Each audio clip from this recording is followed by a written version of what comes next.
So transitioning from accounting, so both of you are in somewhat roles that are leveraging your accounting background, your accounting and finance background, but also both of you are in a social endeavor called Vision. Jacqueline, it was one of your passion projects with a new and a high school friend of yours, Jeff.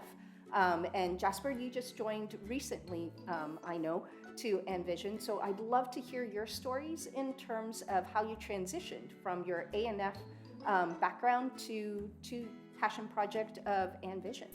Yeah, no, absolutely. I think for us, a lot of it, the origin story of Vision was definitely a personal one. But at the same time, if you know any of us, including Anu, who I know you interviewed, we just can't keep ourselves busy enough. So we have Yes. work, but we also realized what kept us really grounded throughout university was all those extracurricular experiences and whatnot. So definitely coming out of COVID and first year of full-time, we realized, we needed to do something that was meaningful, just similar to all the different things that we did for extracurriculars. But one thing that kind of sparked the Vision conversation was actually between Anu, Jeff, and myself, where we said, we've had such great experiences going through our various paths in university, but we really wished back in high school that we knew more about what we were getting ourselves into. Started out as that, but it even became a lot deeper and personal in the sense that for myself, and I know Anu and Jeff relate to this, we all were first generation Canadians. Our parents weren't from here. When you have a question that you want to ask, a life decision to make, you often go to your parents, but this is the first time in our lives when we were 18 and they were saying, I don't know the answer, you have to figure it out. And that to us sparked even an additional question of, because we're first generation Canadians, we didn't have the base in Canada to have financial wealth in order to help support ourselves going to university. So we realized there wasn't even the resources available or someone to talk to of how do we navigate this really complex journey as an 18-year-old. So lo and behold, we started Vision. We first started out with creating a dashboard that actually Jasper helped to create, which consolidated a bunch of different universities and programs that you might have not known existed, as well as how much does it cost. So that was the first step. We spiraled around to a lot of different things, which we could talk about in a moment, but that was the origin story. And I'm happy to say that a lot of people are continuing to use the tool, and they've mentioned to us that they've never realized how many opportunities are available to them because until this vision board came to be in our website. So. Mm-hmm. And I love the name Vision Board for it. And it's so inspiring and aspiring as well for prospective students. And certainly you hit it right on the nose. Like I myself am first generation Canadian as well. So navigating the university landscape in terms of where do I go? What programs do I have available to me? Makes it very, very difficult, and specifically in the area of business as well. There's so many different definitions of business, so many different sectors of business that for a high school student that can be either overwhelming or just confusing, and also not knowing where there could be business programs because there aren't always faculties of business. Like the University of Waterloo, we don't have a faculty of business. We have schools, and we have a specialized School of Accounting and Finance, where although we don't have a faculty of business, we have that foundation of business, but building on that areas of specialization. And I think it's surprising for a lot of prospective students how many business programs Waterloo has. Yeah. I remember running the analytics behind the vision board, and just seeing like a list, a never-ending list that my Python script had to go through. And I was just thinking, I thought this was just 10 programs in Ontario, maybe at most, maybe 20, but it was going into 200s and 300s. It was Wow. quite a bit, yeah. So even to me, it was quite a surprise, even having gone through university programs. Mm-hmm. So Yeah. So Jasper, how did you get involved in Vision? Yeah, I think my role here started off as a contractor, perhaps, and A volunteer contractor to build out a vision board, and they just decided to extend my contract and with no end. So I'm just kidding, but I think just being around Jacqueline and Anu was very inspiring for sure. Like I've grown with them throughout university, and I thought it would be really exciting to join Link Arms again and take part in another sort of venture. So I remember personally for me, the reason I wanted to join is because I chose accounting and finance because that was on my highest marks in high school.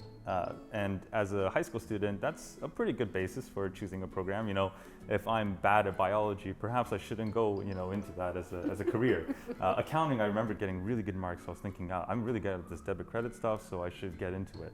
Lo and behold, 5 years later, I can say business, as you mentioned, is so much more broad than that. And I wish I had known that. I think it would have made me even more excited to join. And even it would have made me value accounting and finance even more now that I know what it can do for me in the business world, right?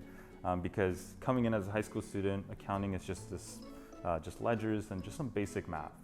But once you get into a full-time role, you understand that accounting is the fundamental business language.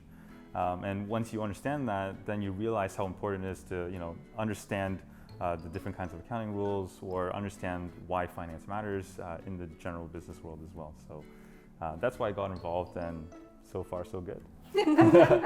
Yeah, and I know that Vision, you guys are now 2 years young, a little over 2 years young, I think.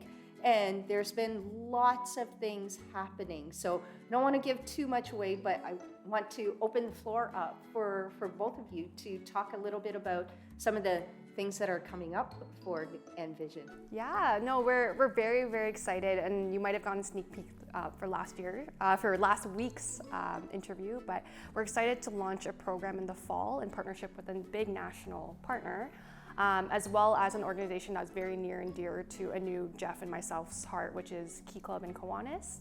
And essentially what that program is going to do, it's going to provide a 4-week sort of challenge where they will dive deep into a problem within their local community and leverage business skills, design thinking skills and whatnot to solve the problem and deliver a final professional presentation to some stakeholders and people who've actually gone through doing these type of presentations before and whatnot. So we're very excited about that, and a lot of it, again, was leveraged off of the importance of experiential learning and the fact that in high school, you know, we majority of it was definitely, you know, textbooks, exams and whatnot, but oftentimes students don't get the opportunity, unlike university, to actually dive deep to do things like case competitions and whatnot. So a lot of it was inspired from what we did in university, but we thought to ourselves, you know, if we're getting that at university and that's helping us to come up with what we want to do in the future and really inspired us to do in full time, why can't high school students have the same thing?